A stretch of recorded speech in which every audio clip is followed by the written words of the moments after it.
You either accept Islam or do what these other things, right? The Guru says, no, I won't do any of that. And Guru chose sacrifice instead. But what was the thing that the emperor, Jahangir, the Muslim emperor, who actually sentenced Guruji to death, why did he do it? And this is your history, yes. Because he weren't following Islam. Well, no, not quite. No, there were people who didn't follow Islam. See, Guruji had many enemies who didn't want Sikhi to flourish. Amongst them were fanatical Muslims, like the Qajis and the Maulvis, and they're rigid sort of people who were preaching Islam. They were jealous of Sikhi because Sikhi was really bringing in ordinary people who could see the beauty of life what Sikhi was offering, or Guru Nanak Dev Ji offered.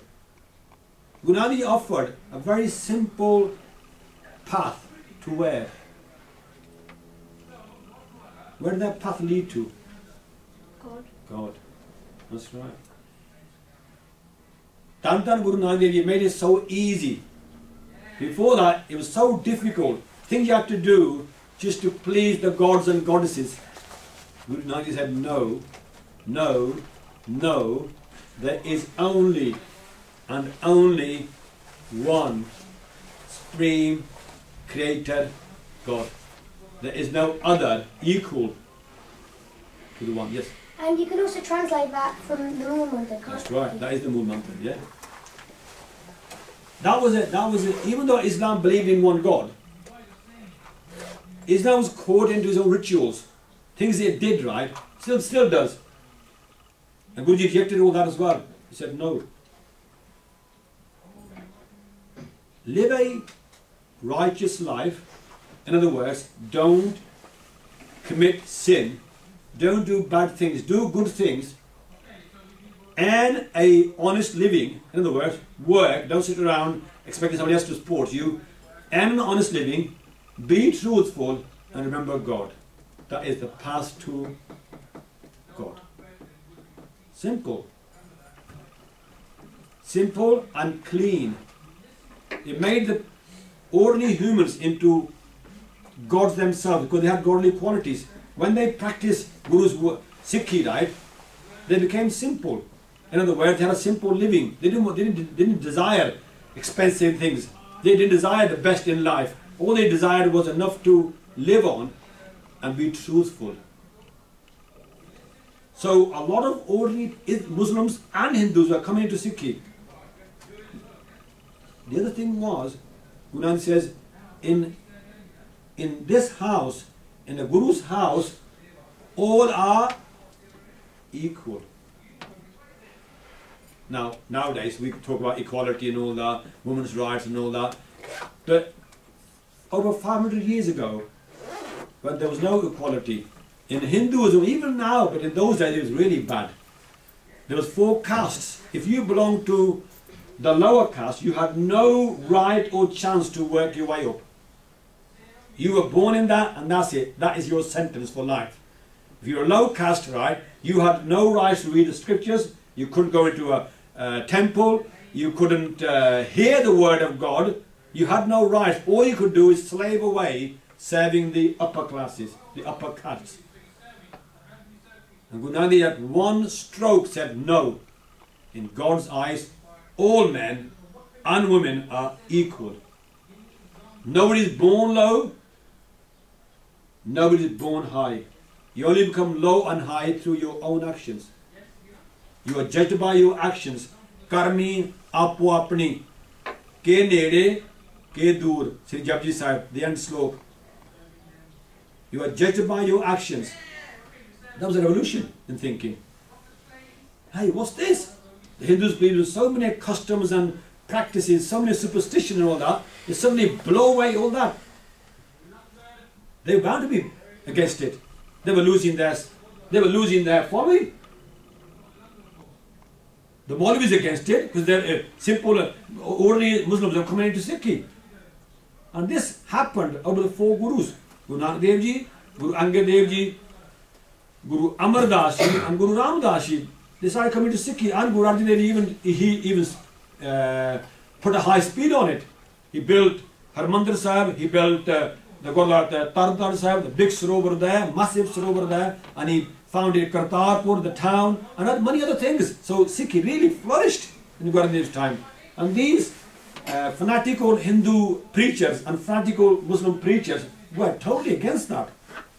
They tried to put a stop to it by complaining to the Emperor Akbar. Akbar had already seen Guru Amar Das, the third Guru, and he had seen how wonderful the preaching was and how equal it was and how people are benefiting. So he ignored their sort of complaints. But when he died and his son came on the throne, Jahangir, he was a bigot. Jahangir was. He was fanatical. He was a fanatical Muslim. So he didn't need any brainwashing. He writes in his own biography. He says, for a long time I was thinking to put an end to this shop of falsehood. He called Sikhi a shop of falsehood, but actually the falsehood was in himself. He said, I was thinking a long time to put a stop to this. Now I've got an excuse. An excuse was his own son rebelled against him. Khusro, Prince Khusro, rebelled against his own father. He knew his father was not fit for the emperor's throne. His grandfather Akbar wanted his grandson to be on the throne, but Jahangir was more cunning and clever. He got the throne and he chased Khusro. And while Khusro was on the run, he came to Guruji, he paid his respects. Nothing really happened there. He took longer and he went. But the complainants made a big complaint, say, oh, Guruji blessed him and all that, gave him money and all that, make a big thing out of it, but that wasn't the truth. And Jahangir didn't need any excuse anyway, he didn't bother about the facts anyway, he didn't inquire. He just ordered for Guruji to be arrested and punished. So Guruji was brought to Lahore from Amritsar. Well, he went there, then he was arrested, and the Jahangir said to him, you either pay a massive fine and make additions in Guru Granth Sahib in praise of Muhammad, their prophet, or accept Islam, change your religion, or face death. So 4 things. Put additions in Guru Granth Sahib in praise of Muhammad, which Guruji refused. Says there's no praise of anybody, it's praise of God. Pay a massive fine. You said no. I have no money. The Sanghat's money is for the Sanghat, not for me. I've done anything wrong. Accept Islam. He says no. Each one is dear to themselves. Each one is free to practice. He said, okay, then face death. He said, well, death will come to everybody. We all face death in the end. If that is your choice, then so be it. And he handed Guruji to Chandu. Chandu was his minister, who previously, his daughter had been betrothed to Guru Arjan Dev's son, Guru Hargobind, when he was young. But that betrothal was refused by Guruji because Chandu was a very, very arrogant person. When he heard that his son daughter's marriage was arranged to his Guruji's son, he said, how dare you arrange that? I am a minister and he's just a preacher. And when Sikhs heard of that, they asked Guruji to refuse that relationship. Said, he's too arrogant, he's too big-headed, we don't want that. And Guruji refused, and he sort of bore a grudge against Guruji. He said, I will take my revenge on Guruji when the time comes. So he asked the emperor to give Guruji to him. And it was Jahangir, through his people, who punished Guru Arjan Dev Ji, who tortured Guru Arjan Dev to death. Can anybody describe the tortures to us? Yes? They said he had to like sit down 5 days at no food, and he said something.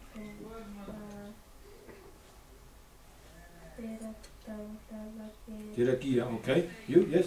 Well, he was put on a hot stove, Yeah. but then didn't he only just laugh when it happened or something? Well, smiled? Or? we could say that Guruji showed no emotion.